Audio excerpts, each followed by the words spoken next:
Season 5 വേദിയിൽ അടിപൊളി ഗാനവുമായി ധ്യാൻ എത്തുന്നു. കാണാനില്ലല്ലോ.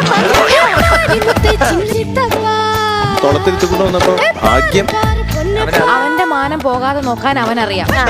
നിങ്ങൾ നിങ്ങളുടെ മാനം പോകാതെ നോക്കാൻ. താരം മനോഹര പ്രകടനമാണ് വേദിയിൽ കാഴ്ചവെച്ചത്. എത്ര ഏകദേശം ഞാൻ നിന്റെ ഈ കളസത്തെ പറ്റി കേട്ടുകൊണ്ടിരിക്കുന്നു. ജലദോഷം വന്നിട്ട് പാട്ട് പാടിയിട്ടുണ്ട് ഒരുപാട്. വേദിയിൽ മനോഹര ഗാനവുമായി ഋതുവീണ എത്തുന്നു. ആരാണെങ്കിലും ഇരുന്നിട്ട് അങ്ങ് ഏണി ഒന്ന് മുണ്ടുകുത്തി ഡാൻസ് ചെയ്യാൻ തോന്നി. വേദിയിൽ മനോഹര പ്രകടനം കാഴ്ചവെച്ച താരത്തെ എഴുന്നേറ്റുന്ന കൈയടിച്ചാണ് വിധികർത്താക്കൾ പ്രശംസിച്ചത്. വേദി വിസ്മയിപ്പിക്കുന്ന പ്രകടനവുമായാണ് കുട്ടിത്താരം വേദിയിലെത്തിയത്. ഒന്ന് പ്രാർത്ഥിക്കണമെന്ന് തോന്നിയാ ചിലപ്പോ ഒരൊറ്റ പാട്ട് പാടിയാൽ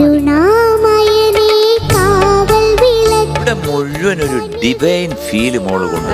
മലയാളി മനസ്സുകൾ കേൾക്കാൻ ആഗ്രഹിച്ച ഗാനങ്ങളാണ് കുട്ടിത്താരങ്ങൾ ആലപിക്കുന്നത്. അത് അറിയാതെ നമ്മൾ വിങ്ങിപ്പോവും. അത്രയും നല്ല അർത്ഥമുള്ള വരികൾ. വേദിയിൽ മനോഹര ഗാനവുമായി ഇശൽക്കുട്ടി എത്തുന്നു.